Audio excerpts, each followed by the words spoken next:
Welcome to another episode of the Big TV Show. We live in Atlanta, all the way from. Oh my God! We started in Kansas, to Wichita State. We went to Dallas. Big programs such as Kid Craddock had over 100 shows. First to record him and give him the opportunity to expose him taking terminally ill kids to Florida. Rest in peace, Kid. Thank you, my brother. Coolest white boy that I know on the planet. We love you and we miss you. Seattle, Spokane. Now we're in Atlanta with a very special guest today, someone that's dear to my heart. Number one. My name is B.I.G., host of the B.I.G. TV show. Next to me is someone who I've known since college days. He was my coach, actually. I have not seen him since we left Wichita State. He carries a special place in my heart for several reasons. And I'll just say this, that I've not had very much success with coaches over the year. In my eyes, I've had coaches just didn't give me the right opportunity to expose my talent. This coach was an offensive line coach, and he was always on me. He was always in my ear. He was always giving me tips and everything. Because I wasn't your average player. I brought to the field a tenacity where I didn't know how to turn off the switch. And my teammates today hate me. A lot of them hate me today because of what when we were young kids, okay? And I don't know how you can hold a grudge that long, but we can, because I have some grudges I hold. He also was the individual that introduced me to my agent, because I was told by the coaches that I would play on Sundays. Myself and Jerry Quick, who was drafted in the 6th round, to what Jerry went to Steelers, didn't he? I think so. Yeah, he went Jerry 6th round pick to the Steelers. Great player, and it was just a situation where when you're young, things happen, and you don't always understand why they happen. But I'm honored today to be here in the presence of, I've been looking for him for 30 years. 30 years. How can you look for somebody for 30 years, okay? So today is I can't even explain to you how I feel right now. And I just want to bring him on the show, and I just want to talk about some things that I've been keeping held for 30 years, bottled up in me, which comes up so often, and remembering the past, and the past can be very hindering if you allow it to be that for you.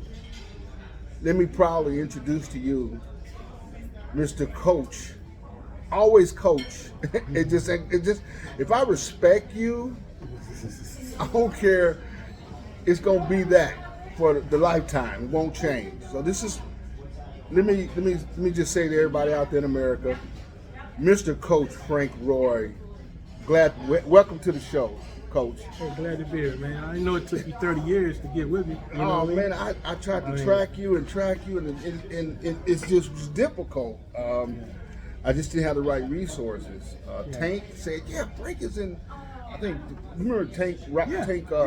Tank calls me. Thomas reminds me. Sometimes I'll be like, oh, when the phone ring, I say, like, oh Lord, he going to Wichita State Day, because I left such a powerful impression on this kid, because he was an underclassman, that he still talks about it. He told his kids, and like he never met a person like me. And Coach, I just want to take the opportunity to say thank you, first of all, for being 100% real with me. Because, I didn't like pretty much nobody. Dude, no, you didn't. See, and me only being right around your age a little bit, it's something good in everybody. You see, and then when you see a player that's talented, and you can really see the difference in them. I'm always a coach to, like, okay, if you're not talented, but you have the ability, it's my job to get it out of you. And then with some kids like you got to get your mind right. You got to understand everybody ain't against you. This ain't no war. You know what I mean? You know, practice isn't, these guys are on the same team with you. You have to adjust and play with them. And that was one of your deals. And we was in a situation where back then, white coaches ain't really understand roughness. Right. See? Right. And, you know, brothers take things a certain way if you talk to them a certain way. That's right. And that's what one of your problems was. You didn't get the way they shouldn't talk to you sometimes a way. And so it was my job to calm you down and show you all what you're doing wrong, but be real with you, upfront with you. Right. And I think I did a good job with that. Now that you say what I did, and that's what I do every time I've ever coached anybody. I do the same thing in business today. If you're a developer, I will develop you. If you can't be developed, I'll call you in my rearview mirror. I'm wasting my time. I can spend with somebody else. And that was the deal with you. When you in Wichita State, we were playing big time teams. We had a lot of talent, but I can't have you on the sideline. I need you out there playing. But we had to get. I had to mess with you as a brother. Say, man, stop that. Let that shit out. Look at this. Look at that. And you did, you know. But I mean, you came with a lot of energy. Always energy. Yeah. You know. What was I doing, Coach? I mean, oh well, you do a walkthrough. You want to go full speed. You don't go full speed to walkthrough. You want to curse out everybody. Coach tell you do something. You got attitude. You throw your head back in your helmet. Always shaking your head. Do this like God. this. I'm like, what is that? See, I don't remember none of that. Are you going? What's this? What's this? Oh Lord have mercy. So no, man, I'm glad you looked me up, man. You know, I always, you know, every person I've ever touched in life, then, before then, and today, is if I can help them, I'll help them. You know, if a person I can't help, I can't help. You know, you're actually the only coach that I could really communicate with. I mean, I went through a lot. I mean, I went through, you know, first signing Wichita State, signing with the first black coach in the history of NCAA, Coach Jeffries. Mm-hmm. It's not really what I wanted to do. I'm going to be honest with you. I'm just going to tell it like it is. My father, Coach worked on, Jeffries did a good job with my father. They sat down and had a couple of drinks a few times behind my back. My father, I don't know if he ever slipped some paper or not under the table. I don't think so, but my father's not that kind of guy. He was a military guy, straight by the rules, straight by the books, didn't drive over the speed limit 55. I still remember that to the day. So, no, he believed in Coach Jeffries.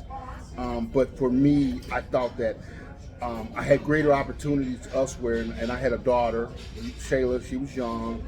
I had a wife. I really wasn't married at that time. I'm gonna be honest with you. I lied to Coach, but we was together. May as well been married.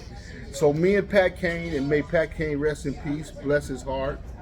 We were the only two players that were in the category of having a family and being married. He was really married. Pat was, but I wasn't. But I rode the wave because I could get away from camp and go visit my family to get away from these crazy people, I call them. So, you know, we just loved each other, and I had a lot of issues with bear with us. We're having dinner. I'm kind of doing something different here, but. You know, I look back and I'm reminded by some players. Chris Thomas always calls me, and underclassmen always remember their upperclassmen, and he remembers it like yesterday. And I didn't like anybody pretty much, but I liked him. I took him under my wing, and Chris Thomas, I took him under my wing, and I taught him. I liked him. He got to eat in my family at the house. He was from California, so he was an out-of-state kid. Yep. So you know, it's kind of, I do have a heart. I just on the football field, I didn't have a heart at all because it was killed to be killed. See? And I tell people a lot today that like Barry Sanders is one of the most scariest running backs that ever came to the NFL, and I've been argued with that several times. But it's true. He ran because he was scared. When I played football, I was scared every single. I mean, I was scared. Wow. Every game, you would have never known that. But I stayed in the toilet especially at LSU game. Y'all don't know if you remember that game. Your guys put me at nose tackle that game, and I'm an offensive guard. I don't know if you remember that. All I remember is Kofor getting 15 yards here and there, but go ahead. You know, but that was a very memorable day for me because I still remember you coming to me on Monday, and you looked at me and you said, "We don't know what you was on, but we know you was on something."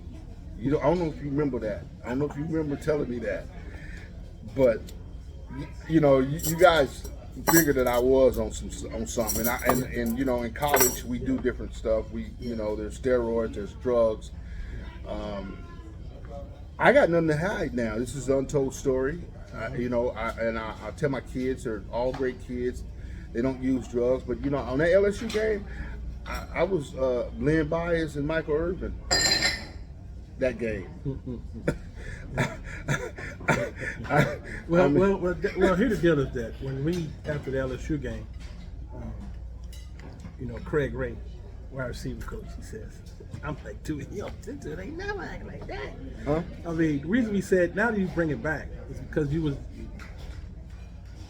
like you don't, I mean, you was, but when kids, I mean, but Frank Irvin, we used to say the same thing on him too.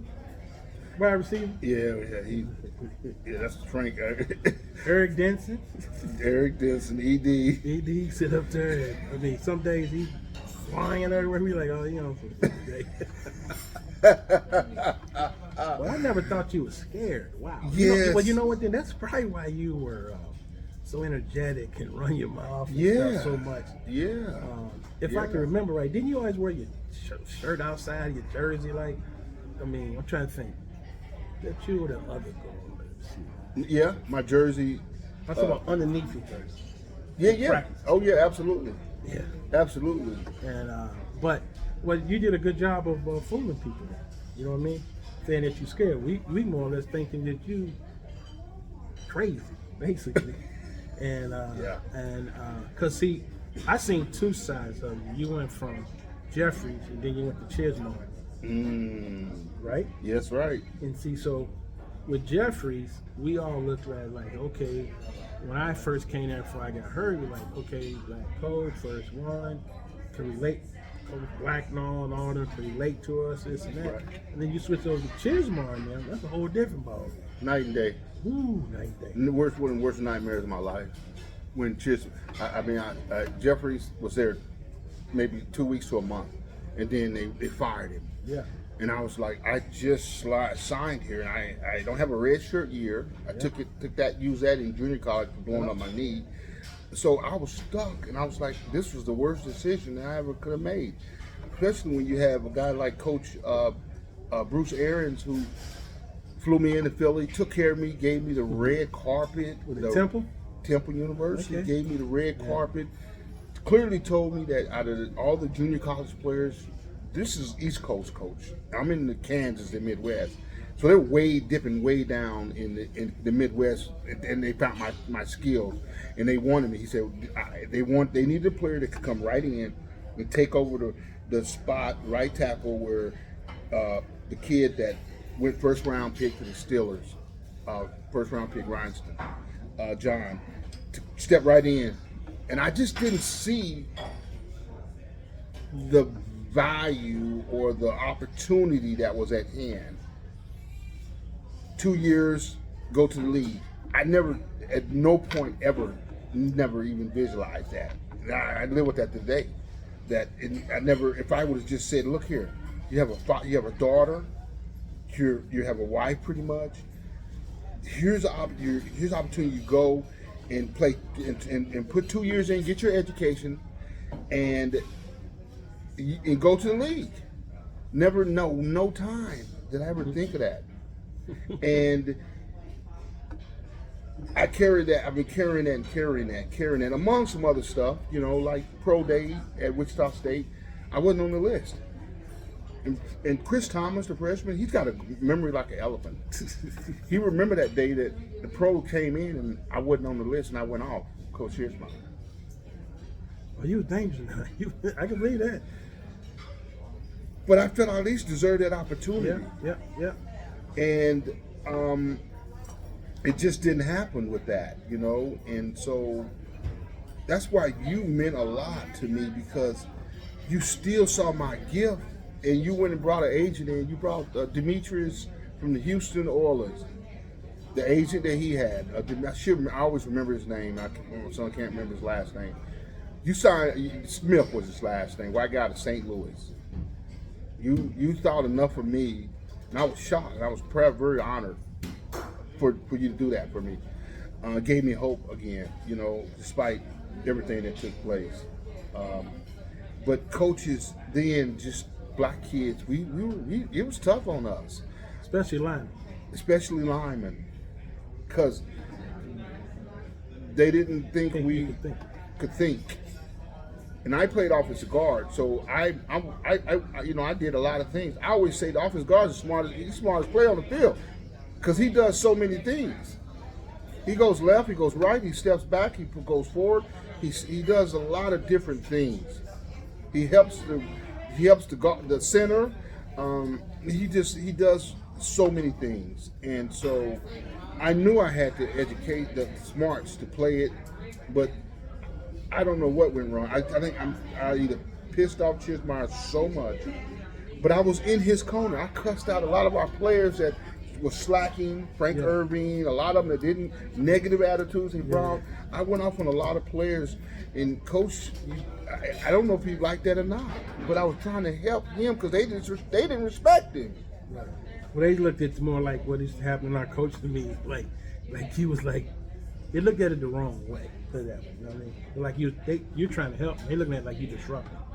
Because see, there's two sides of the story. Those same guys will come back and say, hey, well, Blunt said this, said this. What do you say? You know what I mean? Really? But that's why I cornered you a lot and said, hey, don't get into that noise. You know, we be in meetings and, you know, you remember what's the tight end? He's married to Joe? Yeah, Joe.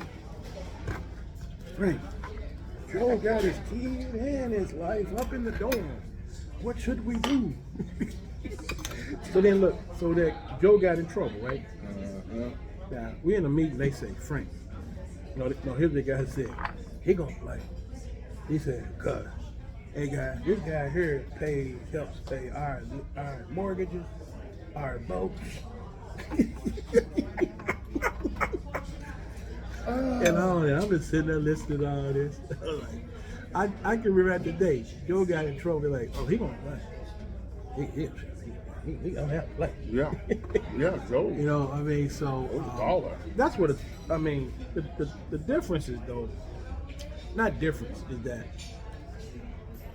Wichita State had a bunch of transfers. Junior college guys, and like Eric Denson, he come from Auburn. You know what I mean? You got Jumpy sitting up that came there. He wasn't even playing football; he was playing basketball. Now Chris Thomas was funny is I was part of the recruiting of him. I let him stay in my spot summer when I went home and stuff like that. Chris was a hard, Coach Ray. So what I used to do was like, I would. When they come in, recruits and y'all come in, I would, they give me the group, and I take them in. And it's weird that back in the day, if this guy did this, okay, you over there. This guy did this, you over there. And what's weird is that when I was recruited by Wichita State, I didn't know about the whole money thing. They give this guy so much money to take you here and there, and I figure out the defensive lineman Lee from Oklahoma. I know exactly. I can remember that. I figured out, so he just took my money when I came on this recruiting trip because we ain't always do jack. They run around pledging and stuff. I didn't want no part, Right. You cute got boys and all that, but so that's what the deal was for you. You was a kid that hard to understand. You know what I mean? Because you didn't take kids, okay? And so in expressions, and I'm sure now with your grandkids and your kids, expressions tell a lot about people, but it might not be real. Like you tell me today, he was scared, but see your expression, like he's a very confident person. You was hiding your scaredness, what you were doing when you were younger. You know what I mean? Yeah. Versus people. So that was your outlet. Yeah, that was my outlet. No one knew. No one ever knew that. I'm gonna kill everybody. I'm doing that because I'm scared they're gonna do something to me. Yeah. Yeah. You know what I mean? And that's the honest God truth. That's the honest God truth. You know. So that's what one of the things was with you is was that, and now it's like what? This guy was it. It's hard to believe because I never told no one that I was scared to death. I stayed game day.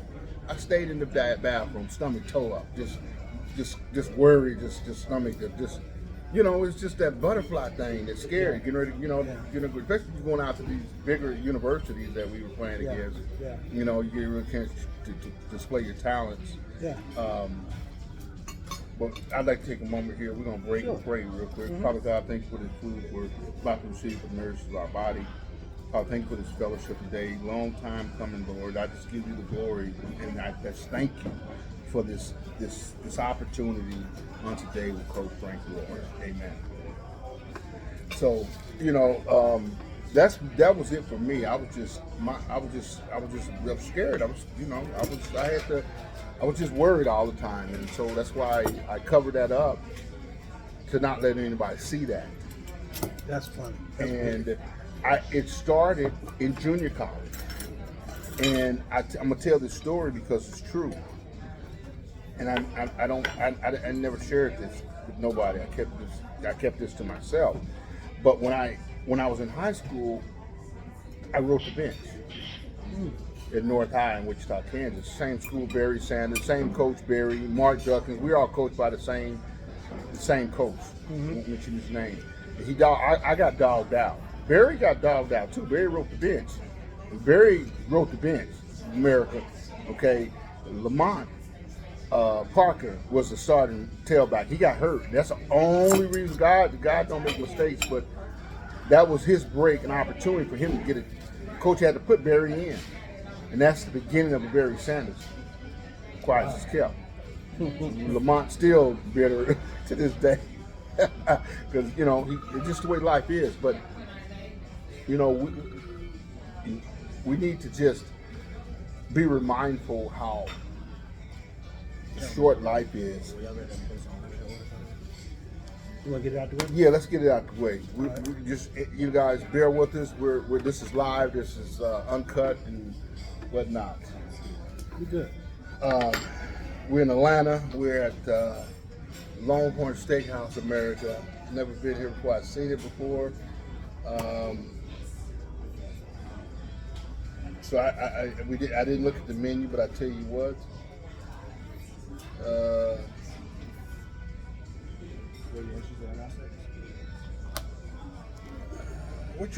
What's your lunch menu at on here?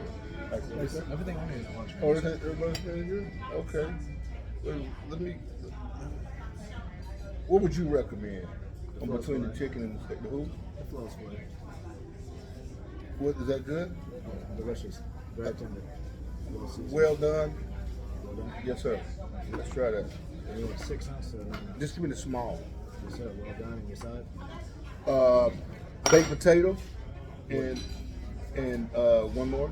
Oh, it's just going to one side for lunch. The baked potato. All right. Would you like butter or sour cream? Yes, all that. Butter. Yes, sir. Absolutely. Decent. I take the 9-ounce Parmesan crusted chicken with mashed potato. Would you like anything in the mash? Butter. Butter. Mm-hmm. And 857 goes for that. You want any steak sauce? A1. Always A1. Mm-hmm. But it started in junior college, Coach. Because when I wrote the bench my whole entire high school. I was one of the better players. I'm college, and my teammates felt the same, but the coach. Me always, me. My personality. That's the same personality. Talking yang, yeah. The coach hated me. He literally hated my guts. Yeah. I mean, really. So he played me, start me every blue moon because he needed me. I played tight end, in defensive end. So, but then he pulled me and set me right by in the whole game. Blunt, you stand here right with me, the whole game. And I never went back in. It's embarrassing, just embarrassing. I wanted to quit. I never quit it. I stayed in there. And then my senior year, this little white coach came to me, Coach Palmer. Wherever you at in America, if I can find you, I love you. I owe you dinner. I owe you something. And he gave me 3 letters. And I was like, what is this? He said, it's scholarship offers. And I was like, what? I said, how? How's that possible? They've been sitting on Coach's desk. Wow. That's how much he hated me. Wow. I was like, you got to be kidding me. And I looked at him. St. Mary's of the Plains, small Division III, Friends University. I took a visit to Friends. And Hutch Duco. Coach Mo, the head coach at Hutchinson, Kansas, saw me on the sideline standing. He couldn't have been playing. To this day. He offered me, he saw a tight end. And I was like, he saw it. Like, this kid saw all this. And he offered me a scholarship. And I got there, and they fired him. So a new coach come in, Coach Steve Logan out of Oklahoma State under Coach Barry Switzer at OSU. So he's his first head coach job at junior college. So he comes in and he's the head coach. And I remember we first all met that day, that first day, and we all get ready to left, go to our rooms. Men go to your respective dorms and stuff. And everybody left, and I was still standing there. They said, what's going on? What you doing? I said, well, Coach, I'm homeless. He said, what? I said, yeah. I said, Coach, I'm homeless. So this is his first problem. Like, as a head coach. Like, I got a homeless kid here. Coach Danny Jones. He let me sleep on his couch for 2 weeks. Kicked me out in 2 weeks.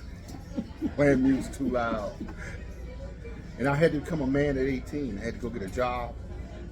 I ran into an alumni practice. He called me and said, yeah, you're pretty good, kid. And I said, thank you, sir. And he said, well, where you staying? I said, well, I don't have anywhere to stay. I'm homeless. He said, what? I said, yes, sir, I'm homeless. He said, you kidding me, right? I said, no, sir, I'm homeless. Wow. I don't have anywhere to stay. He said, he gave me my number. He said, you call me. He gave you a job. He owned a club in Hutchinson, Kansas. So he gave me a job to work security at night at his front door. So I went to school, studied, went to practice, then studied, then in the evening to nighttime I went to work security. And I did this at 18 years of age. And I got my first apartment, $75 a month. I tell my kids, I got to go get it on your own. I'll tell you right now. I told them this story. $75 a month. Yes. And so I had to become a man. Because if I called home, my parents would say, well, you bring your ass home. It's your job. I knew what my father was going to say, so I didn't even go there. I just stuck it out. I had dreams of going to Division I. I knew I was good enough. So Coach Logan comes to me in practice on the first day, and he says, you're going to play tight end. And I said, no, Coach, I was recruited as he said, you're going to play tackle. Oh, okay. And I said, no, Coach, I was recruited as a tight end. And he said, son, you're going to play tackle. And I said, well, no, Coach, I was recruited as a tight end.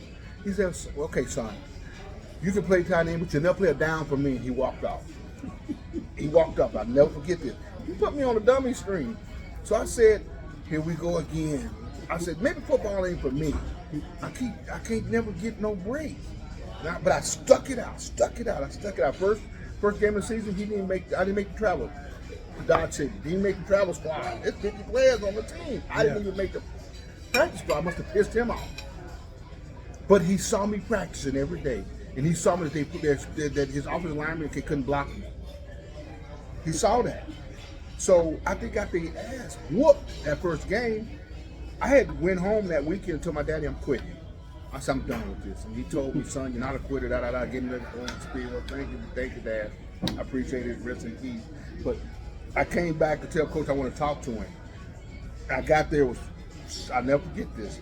It was 5:59 at a 6 o'clock Sunday meeting. He said, you better get your tail in there. I pulled up, he just pulled up.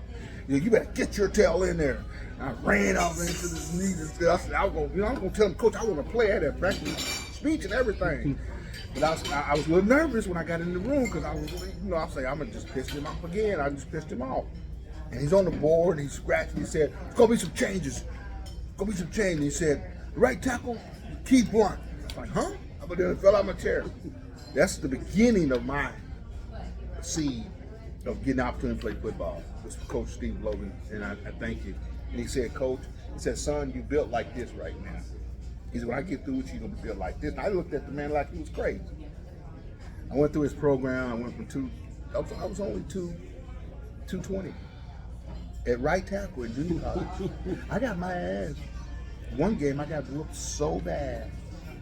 I got whooped every play. That kid from Cali Junior College destroyed me.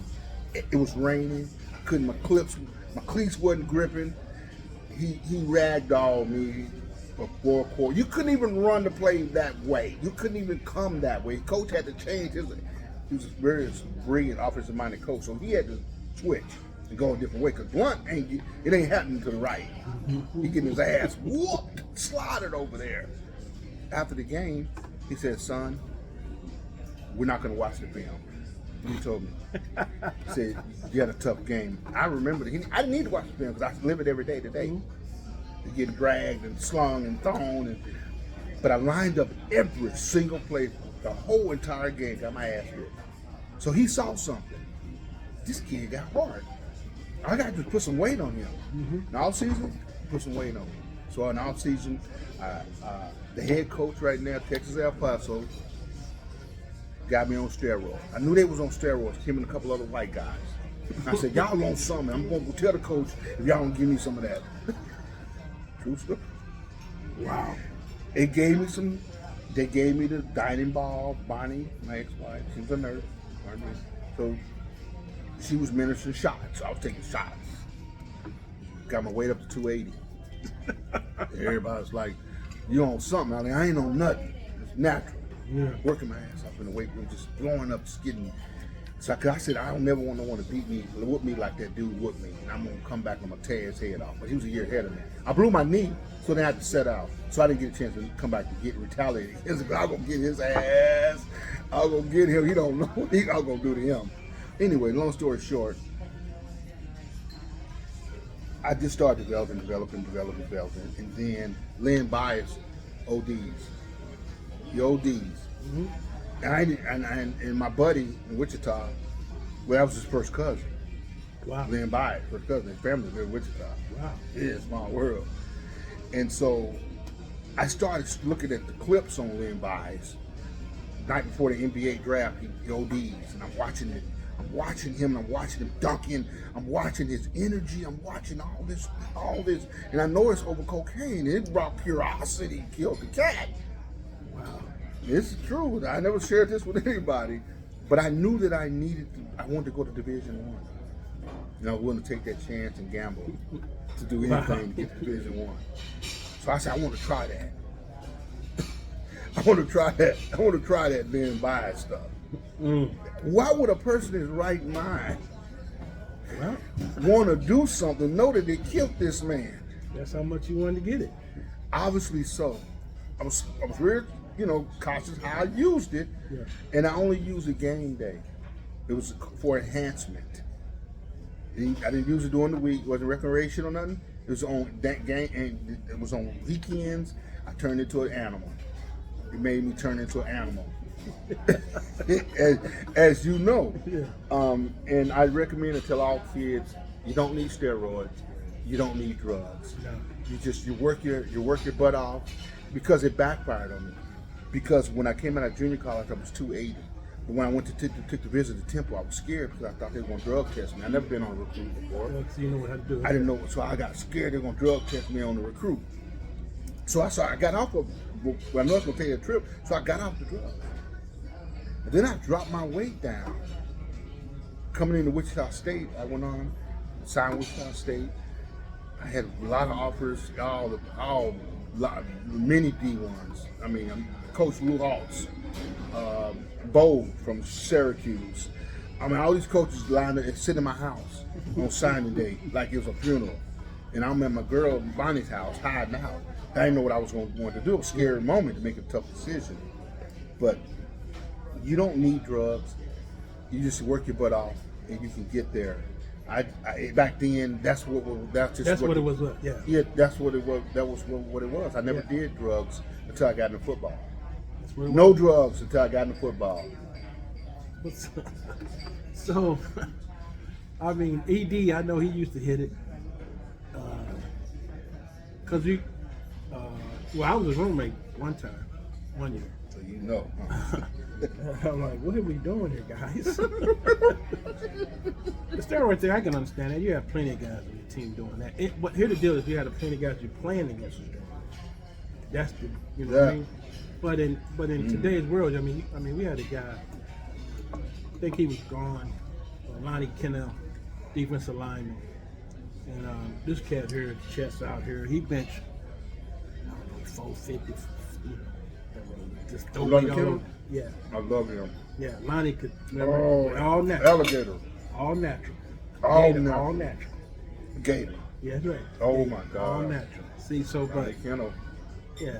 Oh my God, chest way out here. Yep. Chest out there, had that walk. Had that walk, that old country got a boy country walk. boy hat on. Country boy hat on. Yeah. Wrestled alligators from Florida. Yeah, Lonnie Kennell. But even Bobby and like Anthony Jones, who ended up being in the NFL, he was strong. Yeah, He cast straight natural. Straight natural, huh? Yeah. And stuff like that. But I'm just tripping off you. There's all this stuff you crazy that you talking. He was scared. Yeah, scared like a dog. I mean, scared like scared like Kunta running. I mean, literally scared, man. I mean, and I never showed no one, no, I never told nobody. This is the first time this has ever came out of my mouth till right now today. I kept it hidden. I took the enhancements because I want to get better and I want to be the best I could be. Most kids do it, whether you know it or not. A lot of the kids was doing it then, and they never showed it. The parents never knew, And well, sometimes parents push the kids on some kids. They were doing it. Right. The parents had them on it. Had them on The steroid, not your other stuff. Yeah. Not your powder. Yeah. No, yeah. It was an amazing experience. So when I went to Temple again, what got me was when I got there, they told me we're going to put you on steroids. I said, you got to be shitting me. We're going to minister. We're going to have medical people. Make sure that you. John Rhinestone, strongest player in NCAA, coming out of Temple, and you know why? So I was like, oh, he's gonna put me on steroids. That scared me for some reason. I just didn't really want to go that route. So when I signed Wichita State, I come in and I got off. I was scared because I thought Wichita State was going to drug test me. I dropped from 280 to 250 when I got off steroids. So at Wichita State, I was playing it right at 248, 250. Yeah, but I said you wasn't no 280 when I seen you. No, I lost that. I was scared. Yeah. If I hadn't lost that, it wouldn't have been a doubt. I mean, it was just. But I lost it, and when the scouts came in and recruited, they came in and weighed us and all that. I took a 5-pound weight and stuck it between my. You were creative. I was creative. I stuck a 5-pound weight stuck between my and got on that scale, and it said 248. Wow. So I take 5 off of 248. That was I was too small. I got so small that Jerry Quick was to my right, standing 6'6", 260, 266 if I remember right, one in that area. That's a good NFL size. Yeah. At 6'6", and he was one hell of a pass blocker. That's his game, pass blocker. Yeah. He was weak in the other, but that pass blocking, I used to look at him and like, I wish I could do that.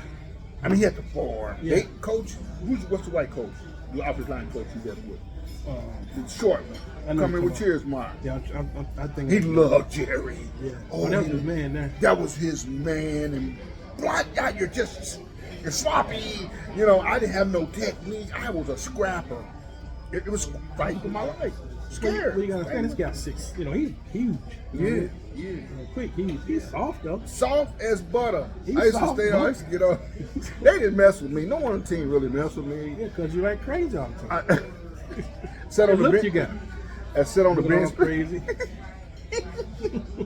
It was all a front, coach. But you did a good. It was an acting job. That's something else. That is unbelievable. Sat on the bench by myself. That LSU game, I sat on the. I don't know if you remember that, but I sat on that bench and y'all was. What's the Blunt, get over here? And you said leave Blunt alone, leave him alone. You let me sit on that bench by myself. I was in the zone. I was in the zone in that game. I was so zoned up on Michael Irvin and Glenn Byers.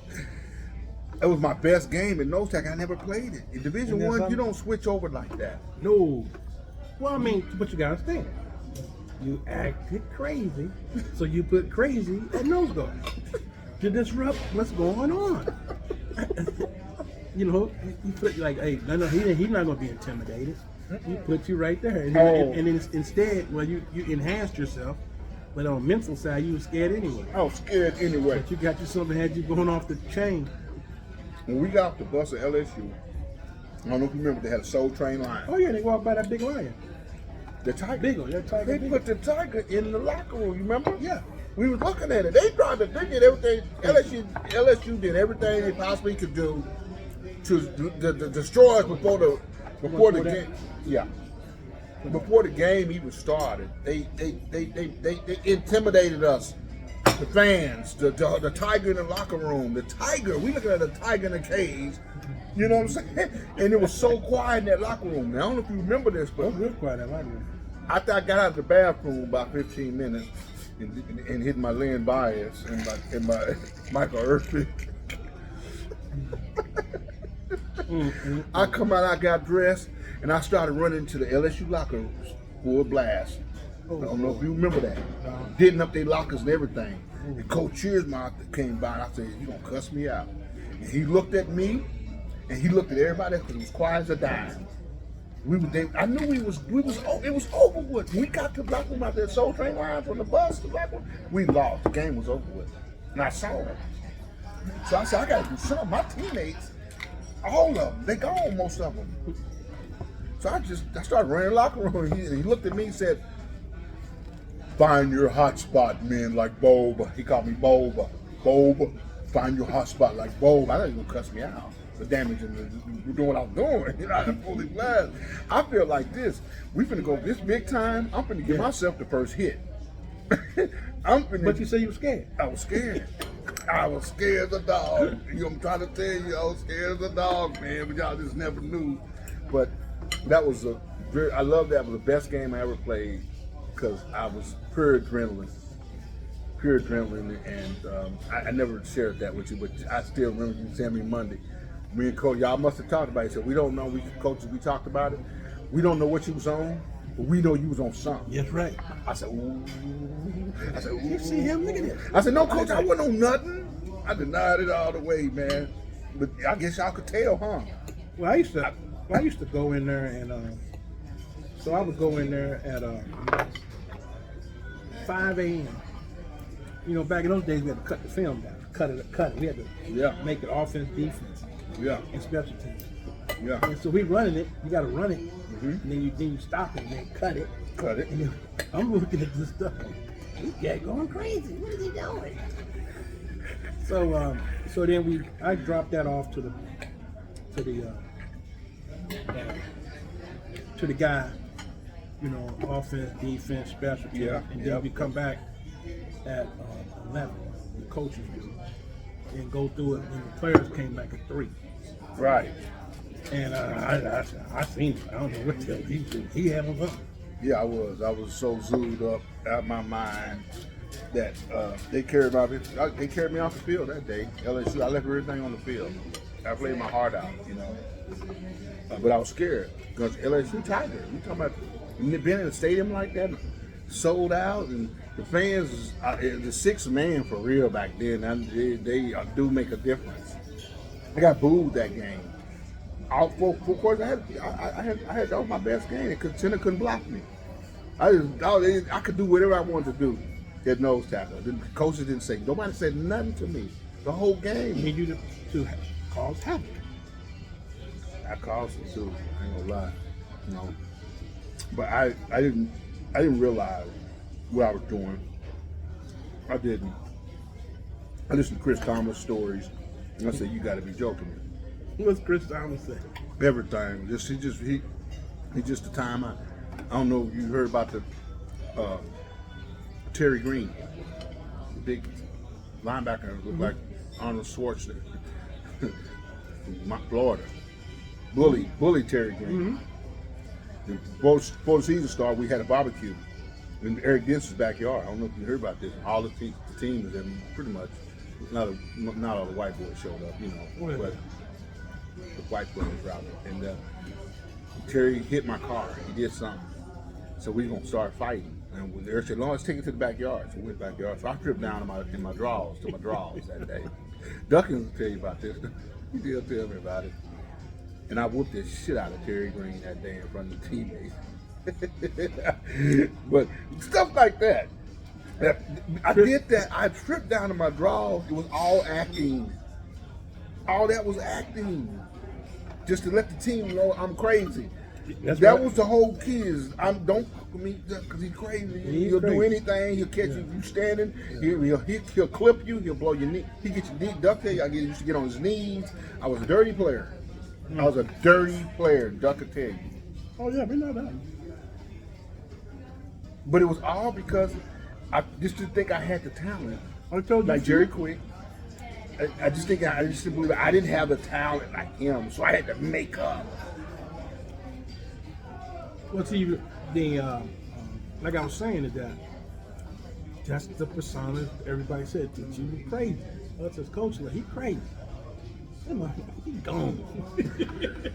Oh my God. You see him? Look at it, he gone.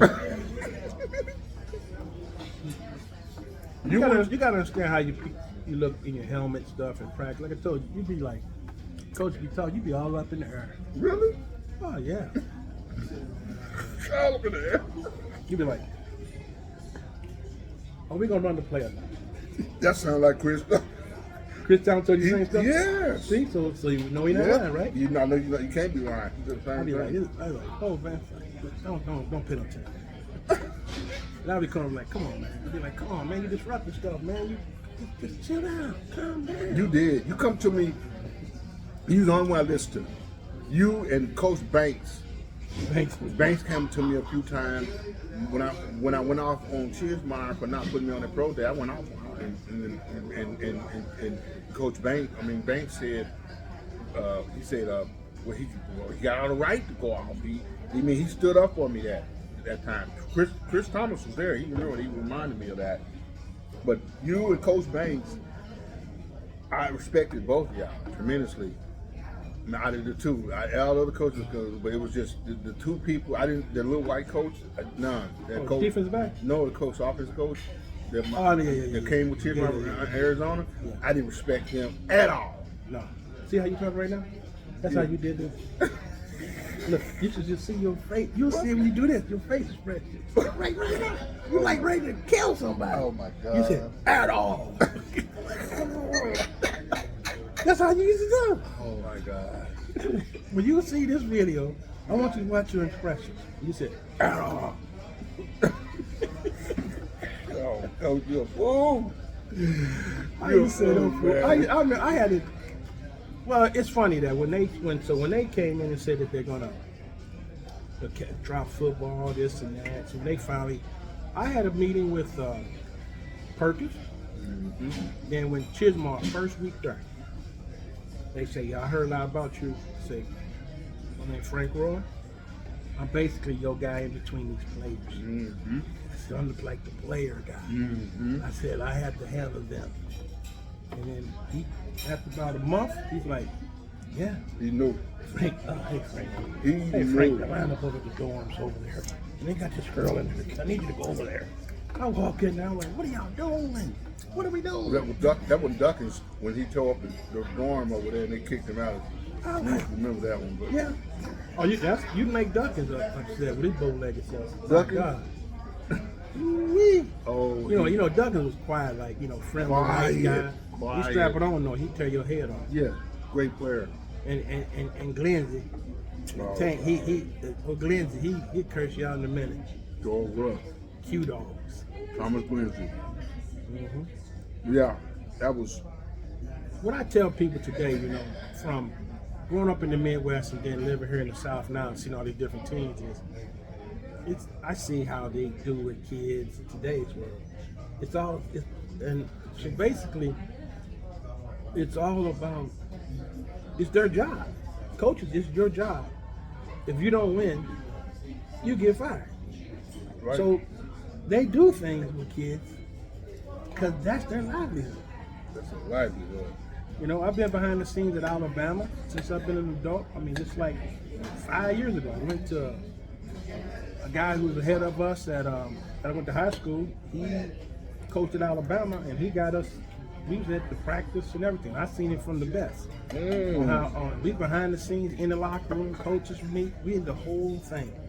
And I said, I seen everything that Alabama does, the whole facility. We had full access on the field in practice. Saban runs a machine. It's this. And you mess up that, he going on. And he coaches every position. In practice, he'll see him over there, the offense. You'll see him doing the D-back. Really? You'll see him over the linebackers. He's back there with the guy who catches the punch. Really? Oh, yeah. That's unusual. Oh, he's everywhere. Everywhere. And he's everywhere. It's funny. When like today, see, like when you watch this, I can't wait till you watch this. I want you to watch this. And I want people out there to see your expressions. Those are the same expressions you made at 19, 20 years old, okay? Oh my God. And so when you sit up there and you do people like that, they get scared. Like, he's crazy. You see what I'm saying? And then you go whoop the other one on the team we said was crazy. Green, you really crazy. Oh yeah, that did it. That locked it in. And after that, because so many people want to get at Green, and I actually got love from that because Eric then gave him hell about, I'm gonna stick blunt on you. When he's got talking shit to, and I be sitting there and I felt bad because I'm not in my mode. If I'm not in my zone, I can really feel everything. And I was raised good by my parents. My mother, she raised me good. It just, they didn't know that side, that part of me. My parents never seen that part of me at all. Zero. Never seen that. They're always a facade. At the end of the day. Now you know. Well, see, we'll look at what you have today, though. You took things when you were young. I mean, there's only a few of you guys that had kids back then. I mean, Eric, you, tight end. Pat Kane was the family thing. We just went through Jumpy because he had his girlfriend down there. I mean, that's when you look at today. I look at today. Some kids wouldn't be able to handle it. Now, forget the kids of today's world. Now the difference is there's a bunch of money out there today, and this whole kids getting taken care of as athletes. You know what I mean? So you would have had more help now than you did then, because you can flow the money easy now. There was a lot of things going on. Like, Tony DePlessis, the white guy. Yeah. Oh boy. So he was the biggest dope dealer on. Yes, sir. Okay, I was, it was through him. I needed the extra money, so he was giving me them pounds, and I was moving pounds. See, y'all don't know. Yeah. I was moving pounds and cocaine, Pablo Escobar's dope at the same time. Wow. Playing at Wichita State. That sounds God true. And if you remember, Horsehead, and I love you, I looked after you. The center, Greg. I know you're talking about. I want to mention his name, but he got caught with a kilo of cocaine. I don't know if you remember that. Greg got caught with a kilo of cocaine. Where at? In Wichita, at the airport. Oh, okay. I rented him the car. I worked for a rent-a-car company. And he was straight as a board. Yes, he didn't sir. drink. Right. Nothing. He just, he 4.0 student. Yeah. He walked in my office one day in the summertime with a full leather jacket on. I said, oh yeah, I right after the bat, I called. I said, fantastic. I said, he's doing drugs. He's moving the cocaine. He'll come in here with a full jacket on in the summertime. I didn't even look like Greg. I knew something was wrong then. So I didn't talk to you. See, that's how they recruit. They remember that club Antoine's on right there in college? Yeah.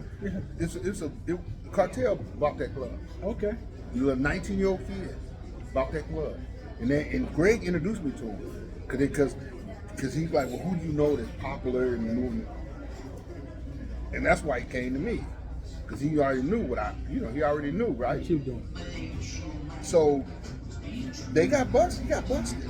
And, they've been recording his life. And there's Ballinger, Judge Ballinger, may he rest in peace, and I love you, Ballinger. Judge, Greg came to me and said, can you talk to your guy, Judge Ballinger? And I said, sure, I'll do this for you. And I went to him and said, we're just kids. He got caught, he made a mistake, he got caught, he won't spend his rest of his life in jail. And his daddy was a judge, so they were judge family. He got probation. Now I remember the story. I don't know. Yeah. Okay. He got probation for that. He get this little 1 week or 2 weeks, whatever they locked him down with. When he got out, I just talked to him about a year ago, clean, straight, Good. but he, put that behind him, that's behind him. But I helped him on that to save his life. But kids, when he did that, it shocked me because he was a square. Caught him a nerd square. Somebody showed him some money. He seen that money, and then it changed him up.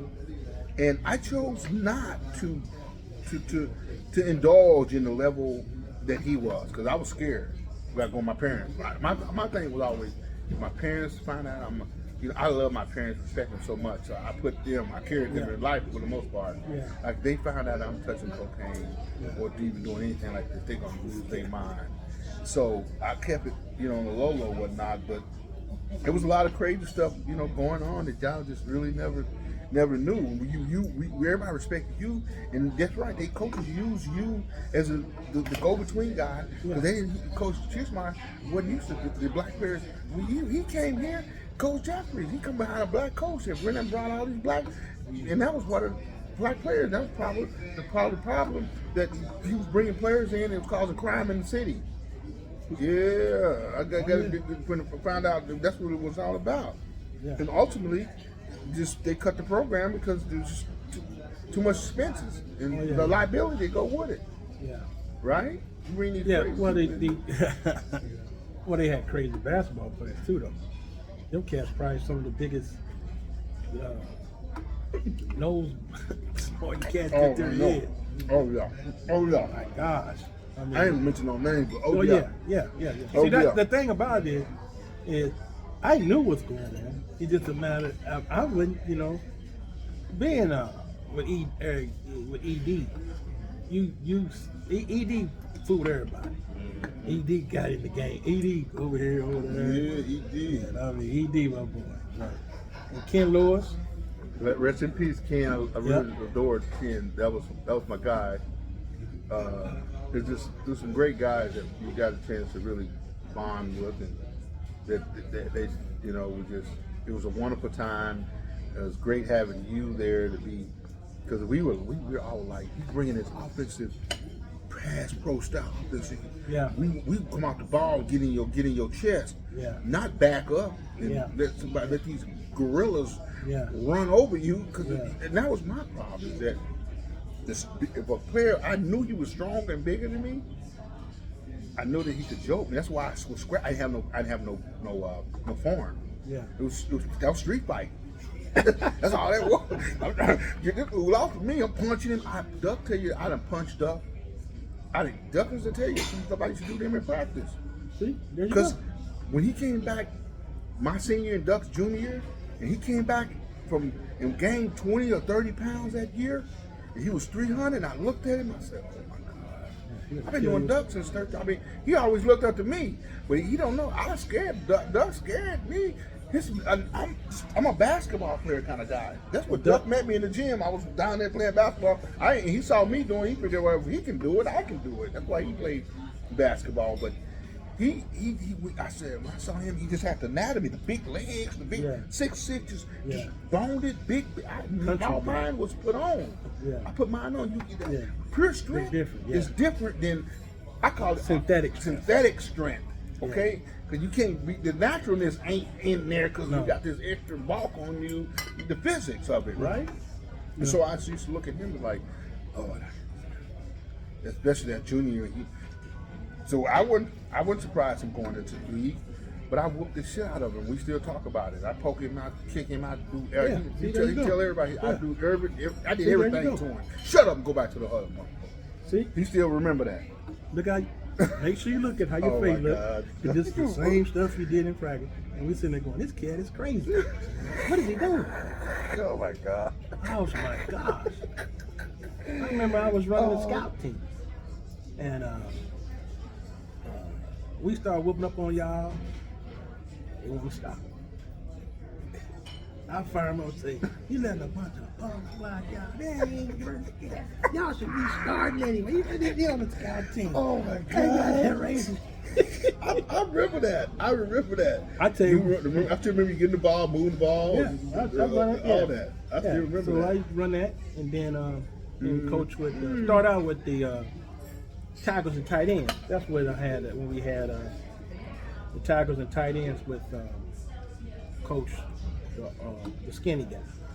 I got a picture of him right now with the tight end. Trying to think of his name. But anyway, he was I'm trying to think if he's the offensive coordinator with Chismore or not. Anyway, but them was a good time. You can never take away that. Yeah. But see, it's like what you're doing now. You can teach kids. Yeah. Don't do that. Don't do that. Don't do that. And then what you're talking about today, in today's world, what you're dealing with is kids have problems with mental health. When they're scared. Like you said you were scared. But see, difference is some people scared and they show out different. You were scared in an organized sport. So you have in an organized sport, you have rules. Right. You broke the rules where people couldn't see them. Yeah, they couldn't see them. These kids today break the rules where people can see them. Can see them. Yeah. No, what I mean? absolutely. No, you hitting that on the nail right there. You know, and so think about it. A guy says he's scared, but he's punching people in practice. Yeah. Because he's down in the trenches and everybody can't see that. In practice, everybody's looking at where the ball is and who is coming to make the tackle who was making the interception and all that. They're not paying attention to the trenches. No. Only time you're looking at the trenches is if somebody got cut. And then the coach like, whoa, who did that? Everything else is on the outside. Everything's on the outside. And see, you inside boxing. That's a damn shame. He been there hitting people, elbowing them. Wow. KU, KU, the running back KU, we played KU, we beat the KU that year. Yeah. That running back, it was 115, you see the steam coming out the turf? Yeah. Steam coming out the turf had been 115, 120 degrees. And I'm chasing this guy. I'm playing nose tackle. I played 2 games. KU and LSU nose tackle. I grabbed him, we was tackling him, and he was on the ground. I grabbed him by the balls and squeezed him. So I'm putting him out. I'm putting him out the game. I'm tired of chasing him. But you're scared though. Yeah. No, you weren't scared. Yeah. You evil. He wasn't scared. He was evil. He's trying to say he was scared. Evil. No, scared people don't run on the field. He run on the field and he gonna act evil. He's the kind of guy that would take a shank and shank somebody because he's scared. Yeah.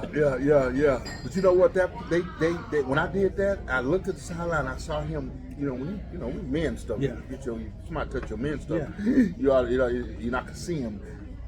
The next play, that whole play was that for me. The center, the guards, the coach, they got me back. Yeah. They jacked me. They blew. Curtis said, "Remember Curtis Whitney?" Yes, sir. I looked up. I was back there with Curtis. Curtis, what you doing back here? They blew my ass off the ball, 3 or 4 of them. They picked me up and they off my feet. It was about 3 or 4 of them, man, and they just took me and they buried me.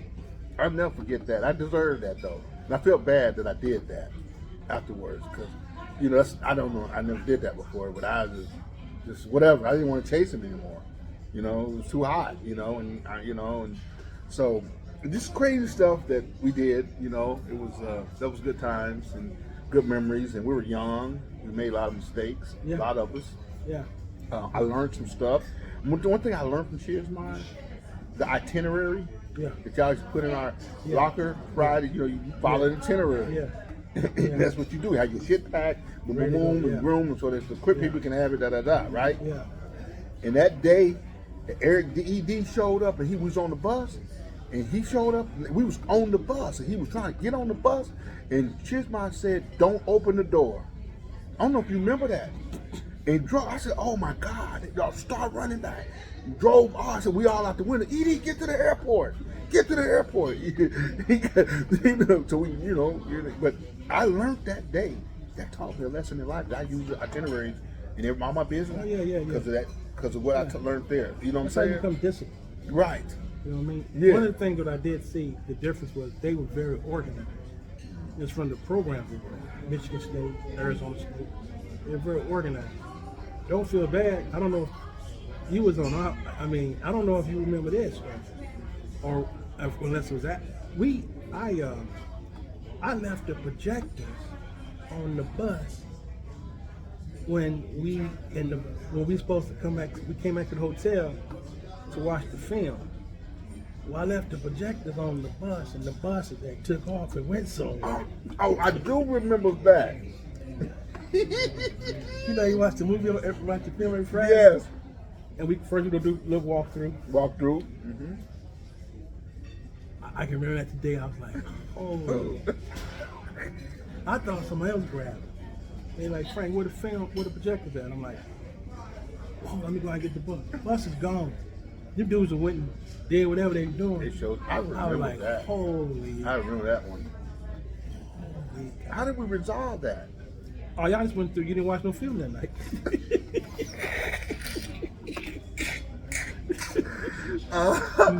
Oh, that's funny as hell. Oh my goodness, we make mistakes. You remember y'all used to give us Wendy's hamburgers on Fridays? Oh, that pissed me off. Bullets when that hamburger, and it wasn't enough to get full. And I went to Chismar, and I said, See, here we go. Special. I went to Chismar, went off. You give us a hamburger. No, that was after the game. Was that after the game? We got the Wendy's burger. Yeah, that's after the game. It's Wendy's double. Oh, yeah. Cheese. Wendy's double, yeah. See, Oh, but see, instead of you raising hell, all you had to do was ask Mr. Banks. Mr. Banks always have all the extras. And see, you raised. Raise hell. You know what he did, Chismar? He brought me the whole box of where everybody got one. Yeah. He brought me. I said he trying to be funny. No, Mr. Banks them always had them. We just So we always wanted something to go see Mr. Banks. They had them all. I thought he trying to be funny. Brought all them goddamn Wendy hamburgers up to me. Good job, Connie. I don't care. I can put them on hold there. And they can't stop the recording. So we keep moving. But no, I'm glad you found me. Yeah. I got you locked in now with the extra one on your area code. Yeah. And when you come back and see your daughter or something, or if I'm up your way, then Yeah. we'll get together. We'll definitely connect. And, I'm glad I ran into you. I needed this. I'm glad. As I'm, building my documentary, I'm gonna go out to LA and sit down with Duckins. I got it, man. Huh? I got you. Okay, we'll be a Oh, call. I thought you called. Okay. And sit with Duckins, and then sit with Tank. What part does Duckins live in? San Bernardino. You got his number? No, text me his Yeah, number text his number. and And Tank. I'm gonna Tank text you both. They number. would love to hear from you. Tank was a heck of a recruit there. He was a freshman. He was Hard runner. Hard running, big Frankenstein head. Strong as an ox. Coach Ray went and recruited him. Was that who recruited him? Coach, once he got him in there, yeah. Is that right? Out of California. But I mean, once he came on a recruit trip, I was involved. Yeah. I was No. involved with all the recruit trips, with all the brothers. Right. See, so But when we you used to guys call left hand underhand. call it what? Left hand underhand. There you go.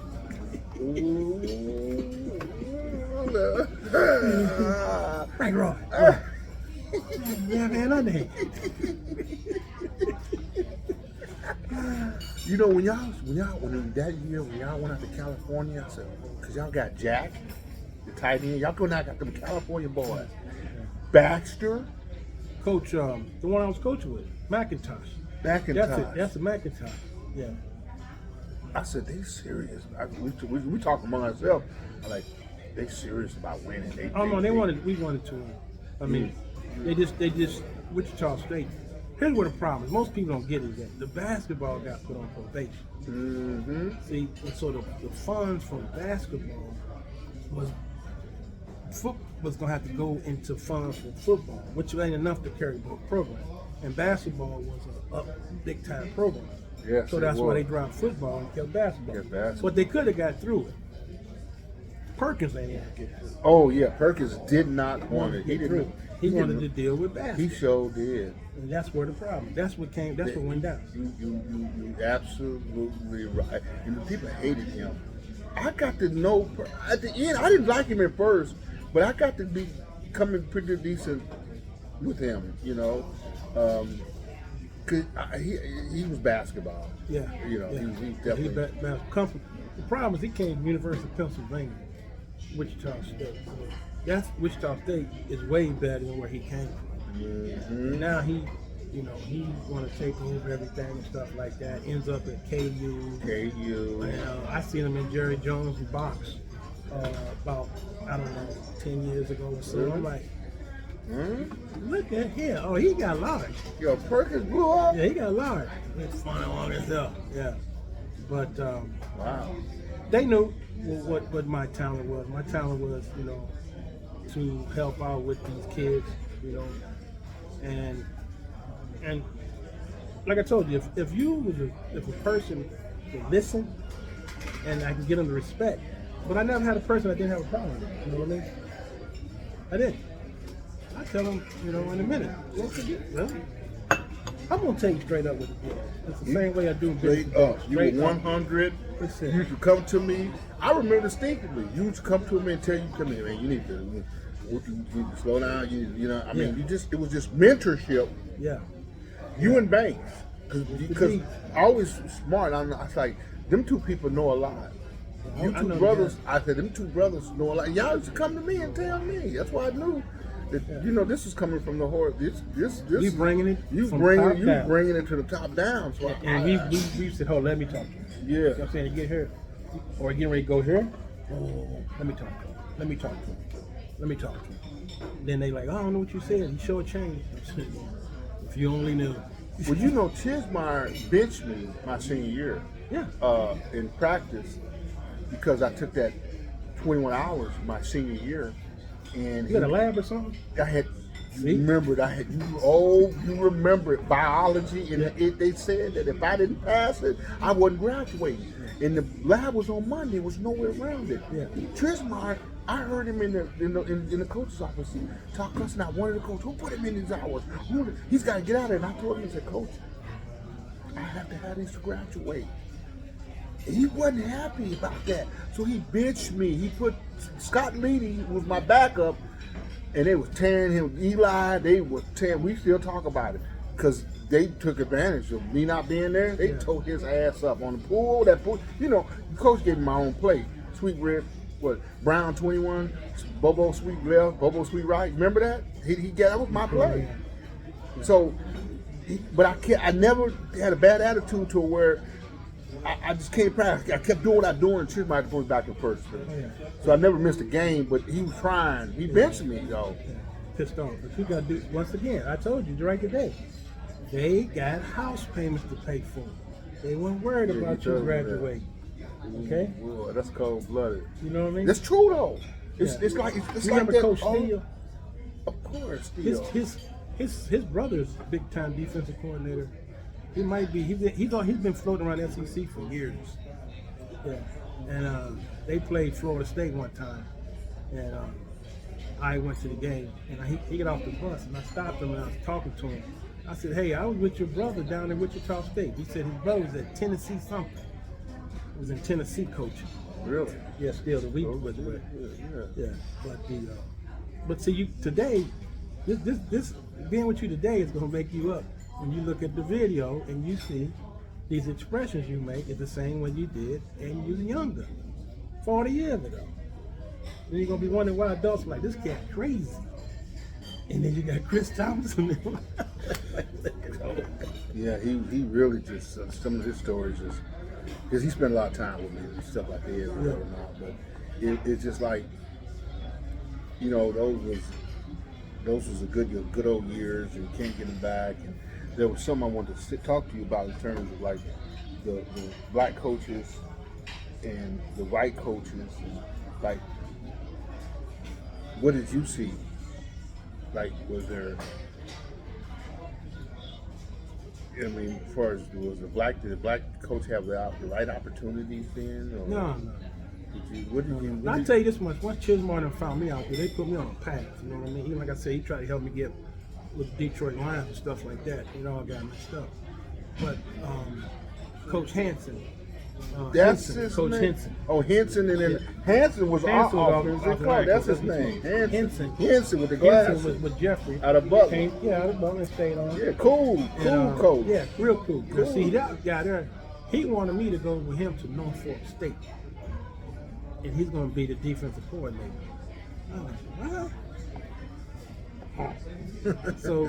So when after all them, so I had got out, I was done with grad school, so I just said I'm gonna go into the Detroit thing. That was my mindset. Then all hell breaks loose. But the difference is that those guys, that then still today, get a shot quicker than we would. You know what I mean? Mm-hmm. You have to have somebody on your side that's gonna carry you. Like Bruce Arians. See, if you look at what he got when he was coaching, he had the most black assistant coach in the NFL last year. But it takes him all the way back to the Temple days. He never changed every guy. But just look how he carries himself. Yeah. Curse your butt out in a minute. Curse you Call out you in the moment. everything in a minute. So, oh my God. So you know he don't did. care. Yeah, he don't care. But so like Fox went up there with Coach Jeffries to Southern.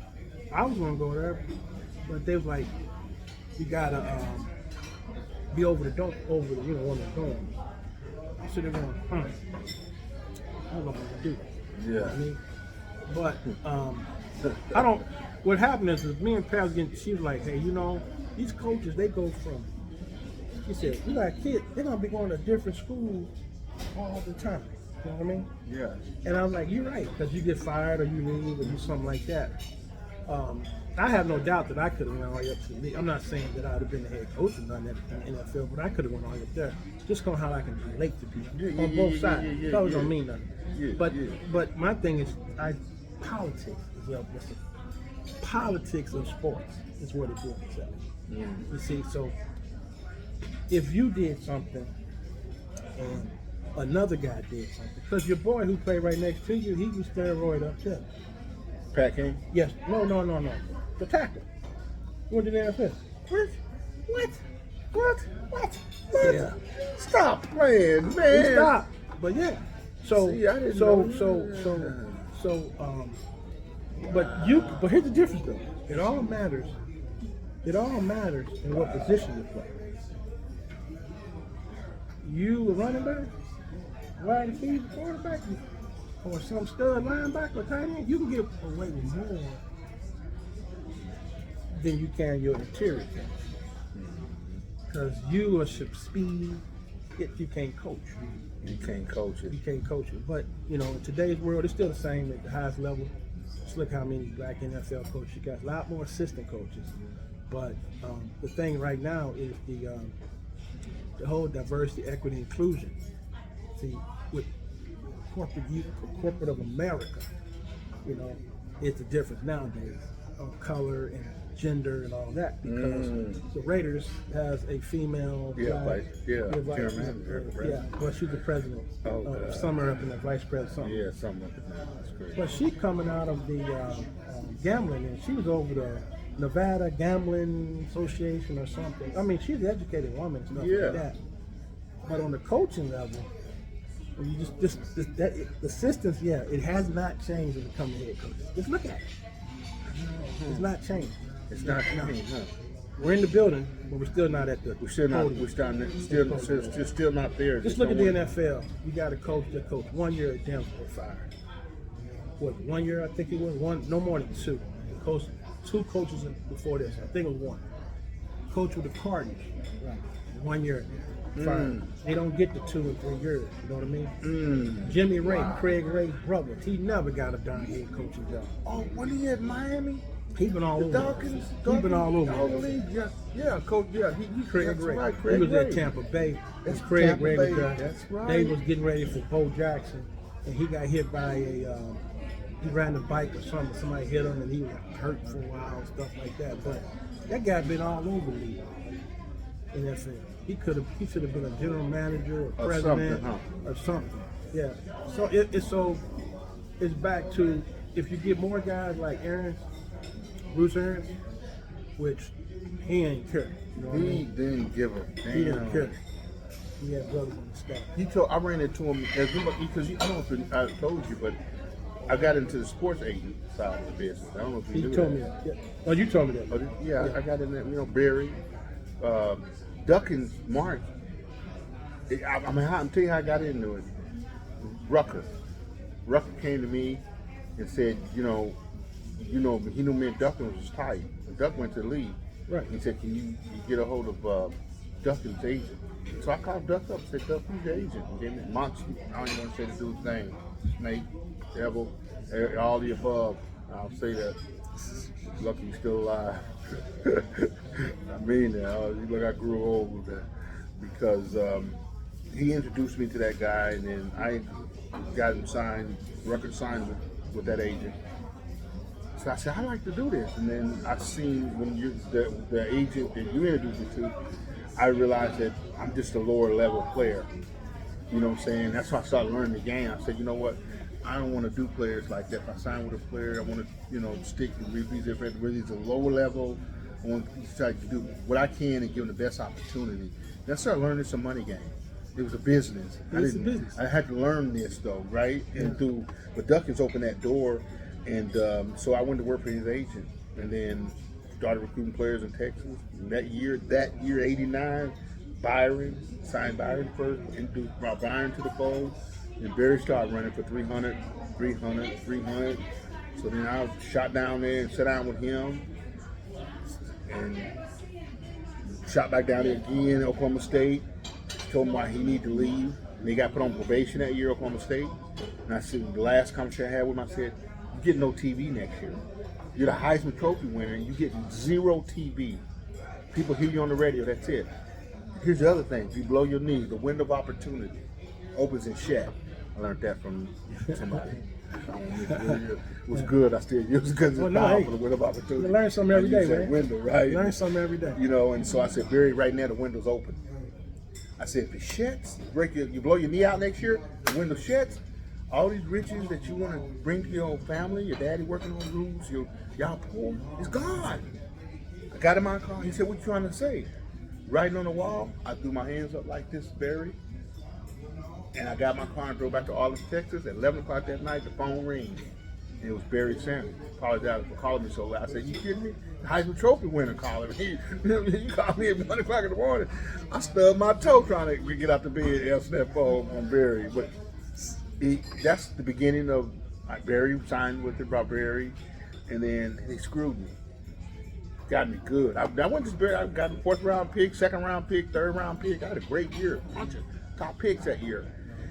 And I called Duck. I said, Duck, he got me, man. So he got me, Duck. Duck fired him. Duck fired him when we worked with the white boys out of New York and Kentucky. And so I said, Duck, would you please, and I have a contract. Because we're coming out 24, 23. We don't know about the real world. I'm in business. We had no business in my family like that. Military, teacher, son. So I had to learn the sharks in the world on my own. That this is a sharky world. Yeah. And he was a black shark. Black brother, you gonna help me out? Look out! Oh no, all that shit. No, none of that. Disbelief. And Duck fireman. So I went with I talked to the white guy, and I said, I will not recruit for you without a contract. Are you kidding me? You signed the Heisman Trophy winner. We'll give you a contract. So they gave me the first contract I ever did for myself in business in terms of trying to protect myself. And went on with that deal, signed some players, and I realized again there was a snake in that company. He was snaking my money again. I was like, I ain't going for this no more. I'm the one to go out here getting these players. Yeah. So I resigned and started my own company. And when I signed my first player, got drafted out of TCU, he went to K-State, where he lived in Fort Worth. Just start signing players on my own, and building that deal up. The Duck opened the door for me, you know what I mean? He helped me out tremendously, and I love him for that. We're still extremely close, still work with him in any kind of way I can. And so that was what I was doing for a little bit there. Got involved with that stuff and got out of it. But football was a very, very valuable experience, meeting everybody I met. And there ain't but 2 coaches in my life, in my whole career, that I can just say that right off the top, there's 2. You, Coach Jones. I can't give the head coach at North credit. Mo, the junior college coach who saw me on the sideline looking cute in my uniform because it never got dirty. Okay? It never got dirty. Him, and the other brother. Y'all about the only 3 coaches that I ever trusted. And that's why I didn't trust people, right? And that's why I acted like I like to act like Chismeyer. I did everything but Chismeyer. I liked it, Chismeyer. I mean, he took my crib and everywhere thing away. Chismeyer called me in the office and said, "Yeah, I heard you're doing it big." I said, "Somebody went and snitched on me." I said, "What you mean?" They heard you got a pimp pad out there. I was like, "Huh?" He said, "Oh, we can do it, but we can't do it like that." You know what I'm saying? You know how you talk. That's how you talk. You can't do it like that. You're gonna have to move out. And I was like, "No, Mama got my wife, my kids. You want me to move in the dorm? You want me to move in the dorm with the other players?" He snatched the rug from under me, man. I'll never forget that one. But and again, when you deal with money, you're young. People offering you money. Bruce Arians never offered me a blinking penny. He gave me, when I went to the visit, I went to Dr. J, private practice, got to meet Julius, got to hang out in the locker room, closed practice, took me to the Eagles, met the Eagles coaches, took me to Mike Schmidt's, the Phillies locker room, got to meet them. Just everything he did, he took care of me. He was trying to show me. So down the road, I run into him at the NFL Combine. "Coach, you remember me? I'm an agent now." And he's like, "Yeah, I remember you, Key." He said, "If you'd have signed with me, you'd be making a lot of more money." And walked him. That's the last time I ever seen him. That's Coach Arians. That's him. That's what you said when you said. I said, he did me like that. He cursed at me. And he was making a lot. And he's right though. He left Temple and took the head job at the Cardinals. It's about politics. I didn't understand all that. This man was trying to. Yeah, we good. Yeah, we good. I'm good. He was trying to show me some real stuff. And other coaches was giving me what I want, money. They bought me, right? And I sold my soul. I sold my soul. Man, then when he pop up and he win the Super Bowl, coach. I say, this man is a Super Bowl winner right now. He's come a long way. What a great track record for Coach Bruce Arians. He just retired. Just want to give a mad shout out to you. Thank you for giving me the opportunity, Coach Arians. I think all the coaches out there that had showed love. And I was lost in my own way. I was lost in some way. And those that understood me, thank you to this day. Coach Frank Rohr, thank you for coming on the show. It's been a pleasure. And look to see you in the future. Chris Thomas, I'm coming to Cali. Duckins, I'm coming to Cali. We're going to shoot this Untold Story. Last but not least, you remember the plane wreck in Wichita State that killed before us? Yeah. You remember the player that coached with you on the team that was on the plane when that three survivors He on wasn't that meant to plane? be. But he used to come over there. Randy? Randy. Randy. Yeah, Randy. I never missed a He's a game. running back. I got to tell you, He played with the Eagles. Play with the Eagles, but he told me every time the plane bounced turbulence, he started yelling. Oh yeah. And so they retired him because of that. Yeah. Understandable. You survive a plane crash. Yeah. But he was telling us a story in practice one day, me, Eli, and somebody else, and he's told us what happened and how that plane hit that mountain and how he tumbled, the branch caught him, and he watched the plane plummet to the ground, explode and all that. He scared me so bad. I had a toe coming off a toe turf, and I was healed. And Coach Hirsman said, "Are you healed?" I said, "No, Coach, I ain't healed." I had nightmares that whole week that the plane was gonna fall out the air. I didn't go that game, Frank. Coach, See? I missed the Let game. Team down. Let the team down. Hey, Not a team player. I was scared to death to get on that plane. I'm gonna keep it real. I never told y'all that, but that was the only game I ever missed. It was because of fear. Thanks for coming to the show. Welcome to the Big TV Show, live out of Atlanta, Georgia, by way of Oregon, Portland, Seattle, Wichita, Dallas. Coach Frank Roy, America. Look at him and give him some love. He's a wonderful black man. We need more brothers like this that care about brothers, that really care about our brothers. Because he pushed me, he gave me the truth, whether I want to hear it or not. He gave me the truth. Untold Story. Thank you for coming to the show. Appreciate it. No problem.